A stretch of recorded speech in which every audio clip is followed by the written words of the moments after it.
Breaking news చూస్తున్నాం. Cinema ticket రేట్ల పెంపుపై Telangana high court తీవ్ర ఆగ్రహం వ్యక్తం చేసింది. పదే పదే టికెట్ రేట్లు ఎందుకు పెంచుతున్నారని ప్రభుత్వాన్ని ప్రశ్నించింది. ఎన్నిసార్లు చెప్పినా పట్టించుకోరా అని ఆగ్రహం వ్యక్తం చేసింది. టికెట్ రేట్లు పెంచబోమని సినిమాటోగ్రఫీ మంత్రి కూడా చెప్పారని, అయినా టికెట్ల రేట్ల పెంపునకు అనుమతిస్తూ ఎందుకు మెమోలు ఇస్తున్నారని ప్రశ్నించింది. తెలివిగా మెమోలు జారీ చేస్తున్నారంటూ హైకోర్టు ఆగ్రహం వ్యక్తం చేసింది.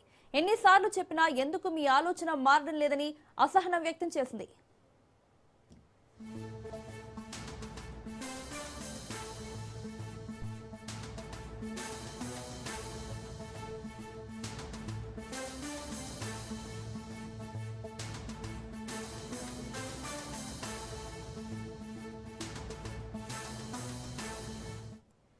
ప్రభాస్ హీరోగా నటించిన Raja Saab movie premiere show ticket రేట్ల పెంపునకు తెలంగాణ ప్రభుత్వం అనుమతించింది. ఈ క్రమంలో రాజసాబ్ మూవీ టికెట్ ధరల పెంపును సవాల్ చేస్తూ హైకోర్టులో పిటిషన్ దాఖలైంది. ఈ పిటిషన్పై హైకోర్టు విచారణ చేపట్టింది. పిటిషన్ తరపున న్యాయవాది వాదిస్తూ నిబంధనలకు విరుద్ధంగా టికెట్ల ధరల పెంపునకు అనుమతిస్తున్నారని అన్నారు. హోంశాఖ కార్యదర్శికి టికెట్ రేట్ల పెంపు మెమో జారీ చేసే అధికారం లేదన్నారు. జిల్లా స్థాయిలో కలెక్టర్లు, హైదరాబాద్ లో సిపి మాత్రమే టికెట్ల ధరల పెంపు, బెనిఫిట్ షోలకు అనుమతి ఇవ్వాల్సి ఉంటుందన్నారు.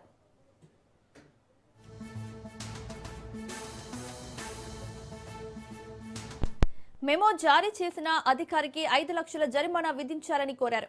అలాగే సినిమాటోగ్రఫీ మంత్రి గతంలో తనకు తెలియకుండానే టికెట్ రేట్ పెంపు మెమోలు ఇచ్చారన్న స్టేట్మెంట్ ను కోర్టు దృష్టికి తీసుకొచ్చారు అడ్వకేట్ విజయ్ గోపాల్. ఈ సందర్భంగా హైకోర్టు కీలక వ్యాఖ్యలు చేసింది. టికెట్ రేట్ల పెంపుపై తీవ్ర ఆగ్రహం వ్యక్తం చేసింది.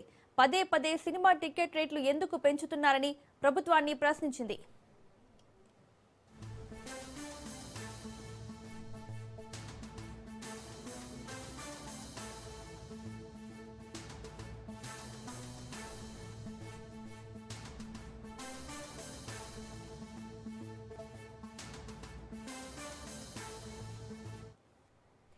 సిద్దిపేట జిల్లాలో మాజీ మంత్రి హరీష్ రావు పర్యటించారు. నార్మెంటలో పామాయిల్ ఫ్యాక్టరీని పరిశీలించారు. పామాయిల్ రైతులతో సమావేశమై వారి సమస్యలను అడిగి తెలుసుకున్నారు. వ్యవసాయాన్ని కేసీఆర్ అద్భుతంగా తీర్చిదిద్దారని, కానీ 2 ఏళ్ల కాంగ్రెస్ పాలనలో అంతా తలకిందులైందన్నారు. యాప్లు, మ్యాప్లతో రైతుల్ని రేవంత్ సర్కార్ ఆగం చేస్తోందని మండిపడ్డారు. కాంగ్రెస్ పాలనలో యూరియా కోసం అన్నదాతలు అరిగోస పడుతున్నారన్నారు. రైతులకు బీఆర్ఎస్ అండగా ఉంటుందని భరోసా ఇచ్చారు.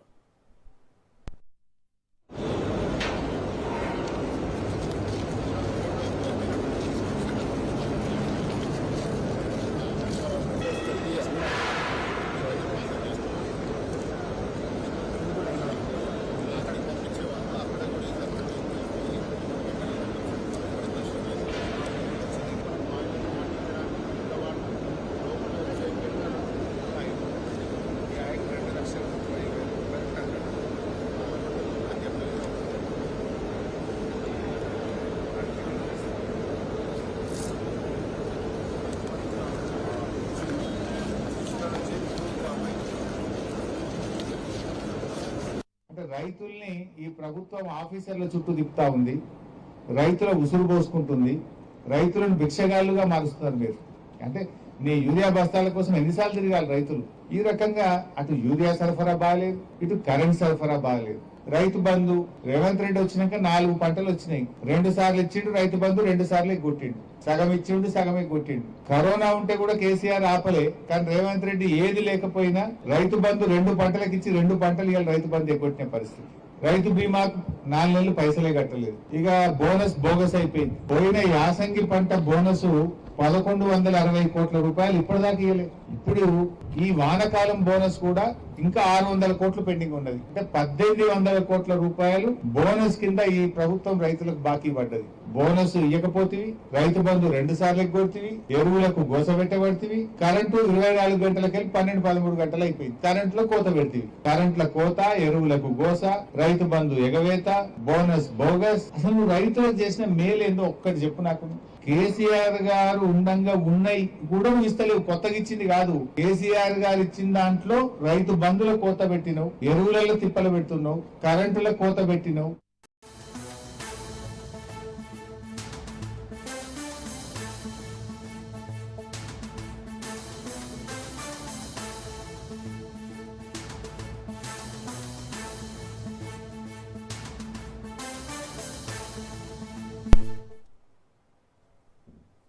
బ్రేకింగ్ న్యూస్ చూస్తున్నాం. ఏపీలో పల్నాడు జిల్లా టీడీపీ నేత జంగా కృష్ణమూర్తి అనూహ్యంగా టీటీడీ బోర్డు సభ్యత్వానికి రాజీనామా చేశారు. ఈ మేరకు తన రాజీనామా లేఖను టీటీడీకి పంపుతున్నట్లు మరో లేఖ విడుదల చేశారు. ఇందులో తన రాజీనామాకు గల కారణాలని ఆయన వివరించారు. దీంతో ఈ వ్యవహారం ఇప్పుడు పార్టీతో పాటు ప్రభుత్వంలోనూ తీవ్ర కలకలం రేపుతోంది.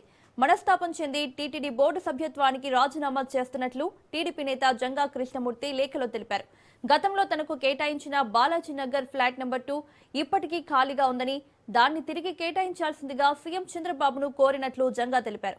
దీంతో చంద్రబాబు బోర్డుకు దీన్ని పంపారని, బోర్డు కూడా దీన్ని ఆమోదించి తీర్మానం చేసినట్లు వెల్లడించారు. కలియుగ భవానుడైనటువంటి శ్రీ వెంకటేశ్వర స్వామి యొక్క సేవ చేయటానికి అవకాశం కల్పించారు. వారికి నేను జన్మతా రుణగ్రస్తుడిని, వారికి కృతజ్ఞాభినందనలు తెలియజేస్తున్నాను. ఇటీవల ఒక పత్రిక, అనేక మంది వెనుకున్నారో కుట్రలు జరుగుతున్నా నాకు తెలియదు, కానీ ఒక పత్రిక నా మీద అనేకమైనటువంటి ఆరోపణలు చేస్తూ నా వ్యక్తిగత హరణానికి పాల్పడింది. దానివల్ల నేను చాలా ఆవేదన చెందాను, చాలా బాధపడుతున్నాను. నా వల్ల ఈ ప్రభుత్వానికి కానివ్వండి, పెద్దలు గౌరవనీయులు ఈ రాష్ట్ర ముఖ్యమంత్రి చంద్రబాబు నాయుడు గారికి కానివ్వండి, ఎలాంటి ఇబ్బంది జరగకుండాలనే ఉద్దేశంతోనే ఈ రోజున తిరుమల తిరుపతి బోర్డు సభ్యత్వానికి నేను రాజీనామా చేస్తున్నాను. ఈ రాజీనామా పత్రాలు కూడా గౌరవనీయులు ముఖ్యమంత్రి చంద్రబాబు నాయుడు గారికి పంపించడం జరిగింది. అదేవిధంగా మా యొక్క బోర్డు చైర్మన్ అయినటువంటి బిఆర్ నాయుడు గారికి కూడా పంపించడం జరిగింది. అంటే తిరుమల తిరుపతి దేవస్థానం చెందిన ప్రతి కట్టడం కూడా తిరుమల తిరుపతి దేవస్థానం వెంకటేశ్వర స్వామికి చెందుతుంది, కానీ వ్యక్తిగతంగా ఎవరికి చెందదు. ఏమాత్రం కూడా నాకు నోటీసులు ఇవ్వకుండా అప్పుడు ఉన్నటువంటి పాలక వర్గం కానివ్వండి, ఉన్నటువంటి అధికారులకు సంబంధించి కానివ్వండి, రిజెక్ట్ చేయడం జరిగింది. నాకు అవకాశం వచ్చింది కాబట్టి నా హక్కును పరిరక్షించుకుందాం, దేవునిలో సేవ చేసుకుందాం ఒక ఆలోచనతో అడిగితే దానికి సంబంధించి రిజర్వేషన్ రాసిస్తే కొన్ని శక్తులు నేనేదో తిరుమల తిరుపతి దేవస్థానానికి సంబంధించిన అపవిత్రం చేస్తున్నానని, నా వల్ల తిరుమల తిరుపతి దేవస్థానానికి ఏదో అప్రతిష్ట భంగం కలుగుతుందని, ఏదో కట్టబెడుతున్నట్టుగా బోర్డుకు సంబంధించిన వ్యక్తులు బోర్డు చేసిన తీర్మానానికి కూడా తప్పుపడుతూ రకరకాల రాజకీయ పరిస్థితి పత్రికలో చూశాం. ఆ రోజే బాధేసింది. కానీ ఈ రోజు చూస్తే పూర్తిగా రకరకాల రాసి ఇంకా ఒక అడుగు ముందుకెళ్లేసి ఏదో రాసి నేను లబ్ధి కోసం సంబంధించినటువంటి ట్రస్ట్ ఏర్పాటు చేసుకునే ఉద్దేశంతో రాసినప్పుడు ఇది ప్రభుత్వాన్ని ఇరకాటంలో పెట్టకూడదు, చంద్రబాబు నాయుడు గారికి కానీ ఈ ప్రభుత్వానికి కానివ్వండి ఎలాంటి మచ్చ రాకూడదు, వాళ్ళు ఇబ్బంది పెట్టకూడదు అన్నటువంటి ఒక ఆలోచనతో నేను రాజీనామా చేయడం జరిగింది. ఏపీలో పల్నాడు జిల్లా టీడీపీ నేత జంగా కృష్ణమూర్తి అనూహ్యంగా టీటీడీ బోర్డు సభ్యత్వానికి రాజీనామా చేశారు. ఈ మేరకు తన రాజీనామా లేఖను టీటీడీకి పంపుతున్నట్లు మరో లేఖ విడుదల చేశారు. ఇందులో తన రాజీనామాకు గల కారణాలని ఆయన వివరించారు. దీంతో ఈ వ్యవహారం ఇప్పుడు పార్టీతో పాటు ప్రభుత్వంలోనూ తీవ్ర కలకలం రేపుతోంది. మనస్తాపం చెంది టీటీడీ బోర్డు సభ్యత్వానికి రాజీనామా చేస్తున్నట్లు టీడీపీ నేత జంగా కృష్ణమూర్తి లేఖలో తెలిపారు. గతంలో తనకు కేటాయించిన బాలాజీ నగర్ ప్లాట్ నెంబర్ 2 ఇప్పటికీ ఖాళీగా ఉందని, దాన్ని తిరిగి కేటాయించాల్సిందిగా సీఎం చంద్రబాబును కోరినట్లు జంగా తెలిపారు. దీంతో చంద్రబాబు బోర్డుకు దీన్ని పంపారని, బోర్డు కూడా దీన్ని ఆమోదించి తీర్మానం చేసినట్లు వెల్లడించారు.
ఏపీలో పల్నాడు జిల్లా టీడీపీ నేత జంగా కృష్ణమూర్తి అనూహ్యంగా టీటీడీ బోర్డు సభ్యత్వానికి రాజీనామా చేశారు.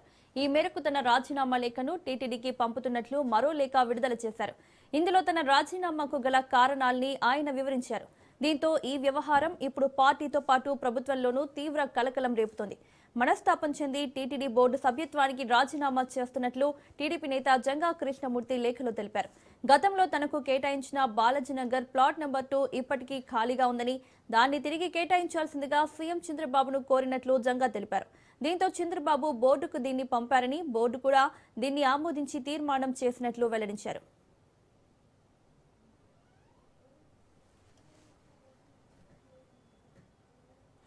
ఇదే అంశానికి సంబంధించి మరిన్ని అప్డేట్స్ తిరుమల నుంచి మా ప్రతినిధి సురేష్ లైవ్ లో అందిస్తారు. సురేష్, టీటీడీ బోర్డు సభ్యత్వానికి జంగా కృష్ణమూర్తి రాజీనామా చేసినట్లు తెలుస్తోంది. డీటెయిల్స్ ఏంటి?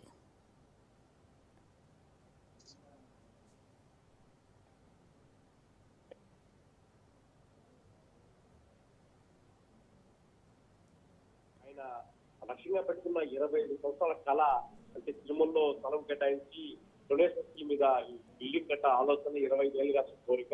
ఆ రకంగా ఇప్పటికి 3వసారి ఆ రకంగా చూసుకుంటే ఇప్పుడు తాజాగా ఆయన ఒక బోర్డు సభ్యులకు సంబంధించి పూర్తిగా ఆయన లేఖలో జంగా కృష్ణమూర్తి ఇదంతా పూర్తిగా ఆయన స్థలం కేటాయించి డొనేషన్. ఆ రకంగా ఇప్పటికి 3వసారి జంగా కృష్ణమూర్తి ఆయన నుంచి పూర్తిగా ఆ లేఖ ద్వారా తనకు స్థలం కేటాయించాలని చెప్పి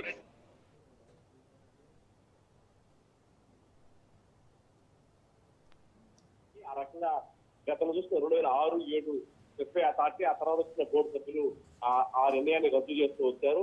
2019 నుంచి 24 మధ్య వైసీపీ ప్రభుత్వంలో కూడా ఆయన ఎమ్మెల్యేగా ఉన్నారు. అప్పటి కూడా ఆయన సంబంధించి లేఖ అందించారు తన స్థలం కేటాయించాలని. ఆ రకంగా పూర్తి స్థాయిలో కూడా అప్పటి నుంచి కూడా కొనసాగుతుంది. తాజాగా ఇప్పుడు బోర్డు తీర్మానం రద్దు చేస్తున్నప్పటికీ ఆ రకంగా చూస్తున్నప్పుడు ఆయన పూర్తిగా దాన్ని తీసుకోవాలని నిర్ణయించుకున్నారు. చాలా ఒత్తిడి బోర్డులో తీసుకొచ్చారు. ఆ రకంగా బోర్డులో తీసుకొచ్చిన తర్వాత పూర్తి స్థాయిలో కూడా తన స్థలం కేటాయించాలి. Donation.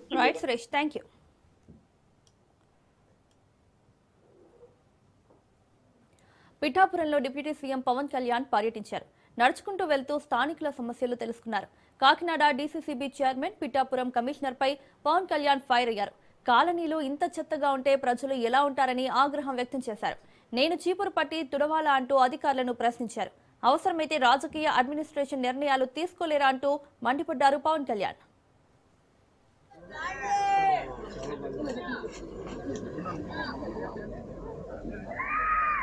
I think 1.5 years, I think we gave a very good understanding in అందరికీ. మిమ్మల్ని ఎవరు డబ్బులు అడగరు, మిమ్మల్ని ఎవరు ఇబ్బందులు పెట్టరు, ఈ వ్యక్తి కావాలని చెప్పరు. ఏముంటాయంటే ఇబ్బందులు చేయడం ఏది అవసరం లేదు అర్థం చెప్పి దానికి జనసేన నాయకులు అవుతున్నా, తెలుగుదేశం నాయకులు ఎవరు అవుతున్నారు, వాళ్ళకి కావాల్సిన సౌకర్యం ఇవ్వకపోతే మనకి సార్ మీరు ఉంచుకుని మీరు చెప్పలు బతుకుతారు నేనైతే బతుకున్నాను. నేను ఏమన్నా స్టీపీ ట్రీట్మెంట్ లాంటి ఎలా ఇండస్ట్రీ కూర్చోబెట్టి ఇస్తాను మాట్లాడతాను. నాకైతే నలభై చేయకపోతే బాగా ఎలా చేసినందుకు కానీ ఇక్కడ మీరు కూర్చోబెట్టి నాలుగు డబ్బులు ఇస్తారు కూర్చోబెట్టి ఇట్లా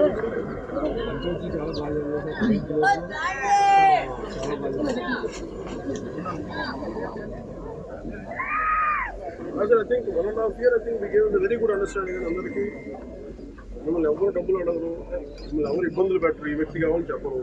ఏముంటాయంటే ఇబ్బందులు చేయడం ఏది అవసరం లేదు అర్థం చెప్పి దానికి జనసేన నాయకులు అవుతున్నా, తెలుగుదేశం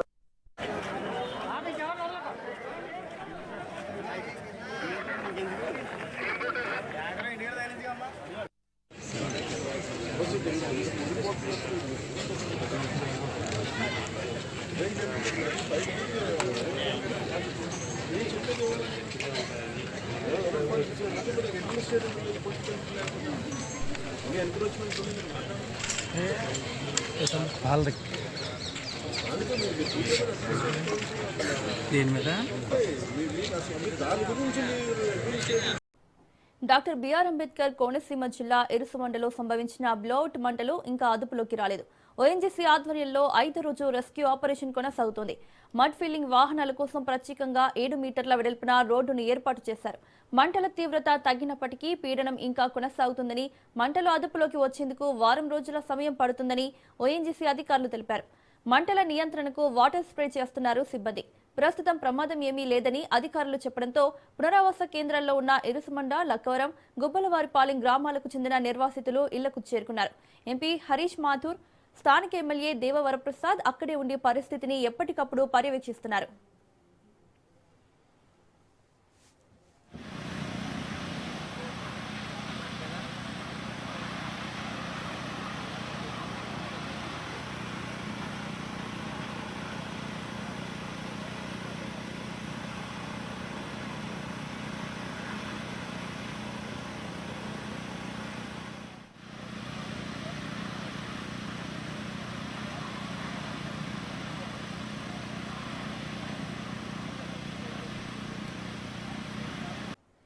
దేశంలో ఉపాధి హామీ చట్టంలో సమూల మార్పులు చేస్తే ప్రతిపక్షాలకు వచ్చిన నష్టమేంటని ఎంపీ ధర్మపురి అరవింద్ ప్రశ్నించారు. చట్టంలో జీరాంజీ అని పేరు పెడితే కాంగ్రెస్ రాజకీయంగా వాడుకుంటుందని అన్నారు. కేంద్ర ప్రభుత్వం ఉపాధి హామీ చట్టంలో ఉన్న లోపాలను సరిదిద్దుతూ ఉపాధి కల్పనకు శ్రీకారం చుడుతుందని తెలిపారు. అలాంటి దానిని సీఎం రేవంత్ రెడ్డి స్వాగతించాల్సింది పోయి కేంద్రంతో యుద్ధం చేస్తారనడం హాస్యాస్పదంగా ఉందని ఎంపీ అరవింద్ అన్నారు.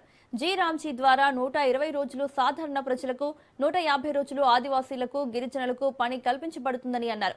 గ్రామ పంచాయతీకి అవసరమైన అన్ని పనులను తీర్మానం ద్వారా చేసుకుని పని కల్పించడం ముఖ్య ఉద్దేశమని ఎంపీ ధర్మపురి అరవింద్ తెలిపారు.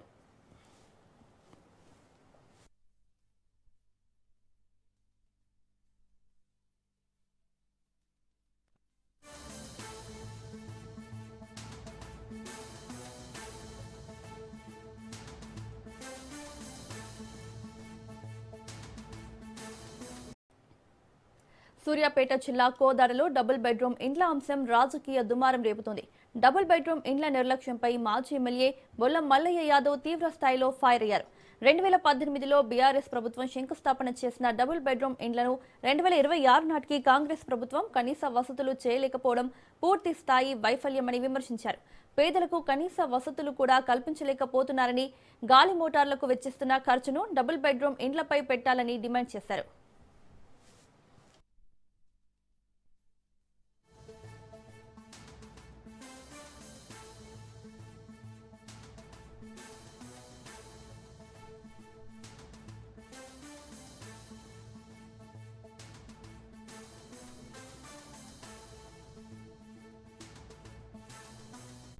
గాలి మోటార్లలో గాలిలో తిరిగే ఉత్తమ్ కుమార్ రెడ్డికి మరి ఇక్కడ డబుల్ బెడ్రూమ్లలో జరుగుతున్నాయి, ఇబ్బంది పడుతున్న సామాన్యుల బాధలు అర్థం కానట్టున్నది. ఇప్పటికైనా మేము చెప్తా ఉన్నాం, ప్రభుత్వం దృష్టికి తీసుకొస్తున్నాం.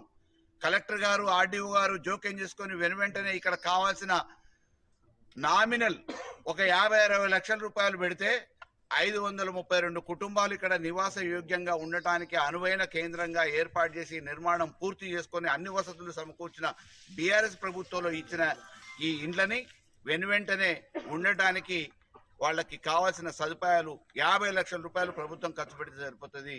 మరి అభివృద్ధి ప్రదాతలు చెప్పుకుంటున్న ఉత్తమ్ కుమార్ రెడ్డికి దీని మీద ఎందుకు మెమకారం రావట్లేదు, వివక్ష జరుగుతుందో ఆలోచించి అధికారులు వెంటనే జోక్యం చేసుకొని ఇక్కడ కావాల్సిన కనీస సదుపాయాలు ఏర్పాటు చేసి ప్రజలకి వెంటనే లబ్ధిదారులకి ఇక్కడ ఉండటానికి కావాల్సిన ఏర్పాట్లు చేయాలని కోరుతున్నా. లేని పక్షంలో తప్పకుండా కలెక్టరేట్ను ముట్టడిస్తాం, ఆర్డీఓ ఆఫీసును ముట్టడిస్తాం, అధికార యంత్రాంగాన్ని స్తంభింప. తిరుమలలో మద్యం బాటిల్ లభ్యమైన ఘటనపై టీటీడీ మాజీ చైర్మన్ భూమన కరుణాకర్ రెడ్డి తీవ్ర వ్యాఖ్యలు చేశారు. సంబంధిత అధికారులపై చర్యలు తీసుకుంటామని ప్రకటించిన టీటీడీ తప్పుడు కేసు పెట్టి డైవర్ట్ చేసిందని ఆరోపించారు. ఆ దృశ్యాలను వీడియో తీసిన కోటి అనే వైసీపీ కార్యకర్తపై కేసు నమోదు చేశారని మండిపడ్డారు. ప్రస్తుత చైర్మన్ కు సంబంధించిన ప్రైవేట్ సైన్యమే కొండపై తిష్ట వేసి ఇలాంటి అకృత్యాలకు పాల్పడుతున్నారని భూమన అన్నారు. మద్యం బాటిల్ లభ్యమైన సమయంలో కొన్ని గోనె సంచుల నిండా ఖాళీ మద్యం బాటిల్స్ బయటపడటం నిజం కాదా అని భూమన ప్రశ్నించారు. ప్రభుత్వ పెద్దల ఒత్తిళ్లతో కోటి అనే వ్యక్తిని బలవంతంగా కొట్టారని భూమన కరుణాకర్ రెడ్డి తెలిపారు.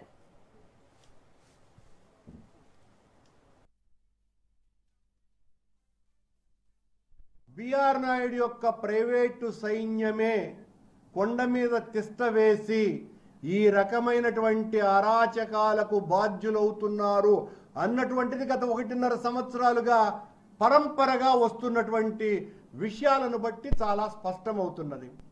ఇదిగో మా పార్టీ కార్యకర్త కోటి అనే వ్యక్తి 100% అక్కడ ఉన్నటువంటి ఖాళీ బాటిల్ను చూసి వీడియో తీసింది మా కోటినే. మేమెక్కడా ఇక్కడ బుకాయింపు ఏమీ లేదు మాకు. కానీ కోటినే పెట్టినాడు అనేటువంటిది తప్పుడు ఆలోచనతో పోలీసులు ప్రభుత్వ ఒత్తిళ్లకు లొంగి, మీరు ఈ రోజున పోలీసు శాఖ ద్వారా ఏ ప్రకటన అయితే ఇప్పించినారో మా కోటిని, సాక్షి ఫోటోగ్రాఫర్ అయినటువంటి మోహన కృష్ణని కేసులు బనాయించి దీన్ని వీళ్లే చేసినారు అని ప్రచారం చేయటం. సీసీ ఫుటేజీలలో ఈ కోటి అనే వ్యక్తే మందు బాటిళ్లు పెట్టినాడు అని ఆ దగ్గరున్నటువంటి సీసీ కెమెరాల మీద కాకుండా దూరంగా ఉన్నటువంటి సీసీ కెమెరాల ఫుటేజ్తో కోటి అనే వ్యక్తి ఫోన్తో వీడియో తీస్తున్న అరాచకాన్ని తెలపటం కోసమని వీడియో తీయడానికి వంగినటువంటి దాన్ని కోటినే బాటిల్స్ పెట్టినాడు అన్నటువంటి విషయంగా పోలీస్ శాఖ వారు ఆ సీసీ ఫుటేజ్ని చూపుతున్నారు. అనకాపల్లి జిల్లా చోడవరం నియోజకవర్గంలో ఆర్టీఏ అధికారులు భద్రతా మాసోత్సవాలు నిర్వహించారు. రవాణా శాఖ ఇన్స్పెక్టర్ ప్రవీణ్ కుమార్ ఆధ్వర్యంలో విద్యార్థులను తరలిస్తున్న స్కూల్ బస్సులను తనిఖీలు చేశారు. పరిమితికి మించి విద్యార్థులను తీసుకువెళ్తున్న పలు బస్సులపై కేసులు నమోదు చేశారు. మాసోత్సవాల్లో భాగంగా రోడ్ సేఫ్టీపై వాహన డ్రైవర్లకు అవగాహన కల్పించి సూచనలు, సలహాలు అందించారు. 18 ఏళ్ల లోపు తమ పిల్లలకు తల్లిదండ్రులు వాహనాలను ఇవ్వకుండా కట్టడి చేయాలని విజ్ఞప్తి చేశారు.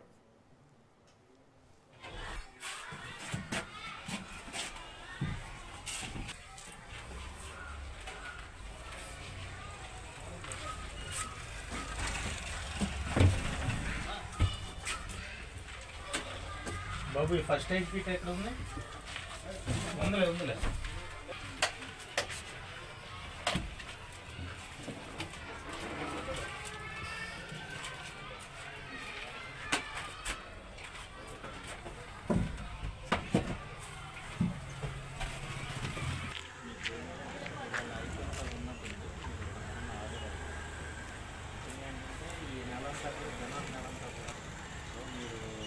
బాధ్యతగా ఏంటంటే మీరు స్కూల్ పిల్లల్ని తీసుకెళ్తారు కాబట్టి తినేటప్పుడు తీసుకొచ్చేటప్పుడు జాగ్రత్తలు తెలుస్తుంది. సో ఎక్కించేటప్పుడు అటెండెంట్ లోపలికి ఎక్కించాలి, దించేటప్పుడు కూడా సమీపించాలి. ఒకవేళ రోడ్డు అవసరం అవుతాయి కనుక అటెండెంట్ జాగ్రత్తగా దాటించి Paderu depot manager P Srinivas మాట్లాడుతున్నానండి. ఈరోజు మావోయిస్టుల శాంతి దినోత్సవం కారణంగా పాడేరు డిపో నుంచి పూర్తిగా కొన్ని సర్వీసులను రద్దు చేయడం జరిగింది. కొన్ని సర్వీసులను ట్రిప్పులు కట్ చేయడం జరిగింది. రద్దయిన సర్వీసుల్లో ముఖ్యంగా పాడేరు నుండి భద్రాచలం, పాడేరు నుండి డొంకరాయి, పాడేరు నుంచి రంపచోడవరం సర్వీసులను పూర్తిగా రద్దు చేయడం జరిగింది. అదేవిధంగా పోలీసు వారి యొక్క ఆదేశాలను ఎప్పటికప్పుడు మేము తీసుకుంటూ వారి యొక్క అనుమతి మేరకు ఈ పాడేరు నుండి చింతపల్లి దాటి ఆపరేట్ అయినటువంటి సర్వీసులన్నింటినీ కూడా చింతపల్లి వరకు మాత్రమే ఆపరేట్ చేయమని వారు ఆదేశించారు. వారి ఆదేశాలను పాటిస్తూ చింతపల్లి వరకు మాత్రమే ఆపరేట్ చేస్తున్నాము. అదేవిధంగా తిరుపతి జిల్లా పుల్లంపేటలో బంగారు గొలుసు చోరీ కేసును పోలీసులు ఛేదించారు. ఈ నెల 5వ తేదీన పుల్లంపేట ప్రభుత్వ ఆసుపత్రికి వెళ్తున్న ఓ మహిళ మెడలోంచి 3 తులాల బంగారు సరడును లాక్కొని దొంగ పరారయ్యారు. ఘటనపై కేసు నమోదు చేసుకుని సాంకేతిక ఆధారాలతో విచారణ చేపట్టిన పోలీసులు రాజంపేటకు చెందిన రావురు మోహన్ ను అదుపులోకి తీసుకున్నారు. చోరీకి ఉపయోగించిన మోటార్ సైకిల్, కత్తి, 3 తులాల బంగారాన్ని స్వాధీనం చేసుకున్నారు. నిందితుడిని రిమాండ్కు తరలించినట్లు డీఎస్పీ శ్రీనివాసరావు తెలిపారు. ఒక మోటార్ సైకిల్ పైన వచ్చిన వ్యక్తి మాస్క్ పెట్టుకొని ఆమె మెడలోని నగని లాక్కుపోతాడు. వాళ్ళు ఎండబడతా ఉంటే అతను గనక అరిస్తే మీ సంగతి చూస్తానని బెదిరిస్తాడు. వాళ్ళు పోలీస్ స్టేషన్కి వచ్చి కంప్లైంట్ ఇచ్చారు. దాని మీద కేసు నమోదు చేయడం జరిగింది పుల్లంపేట పోలీస్ స్టేషన్ క్రైమ్లో.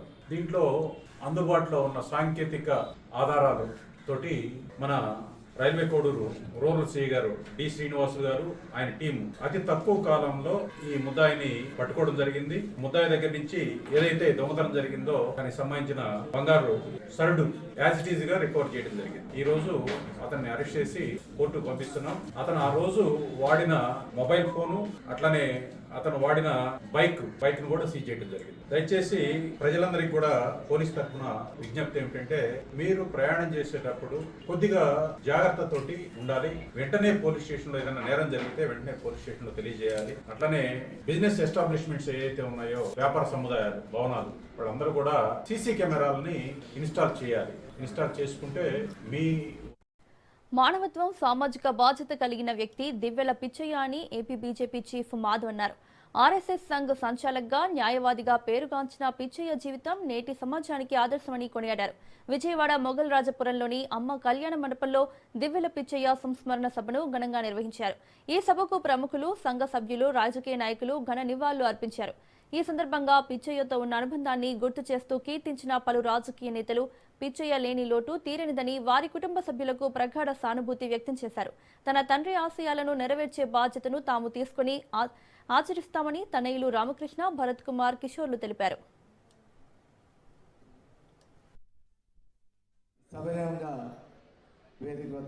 ఈ సంవత్సరంలో పరంపోయిన గురూజీ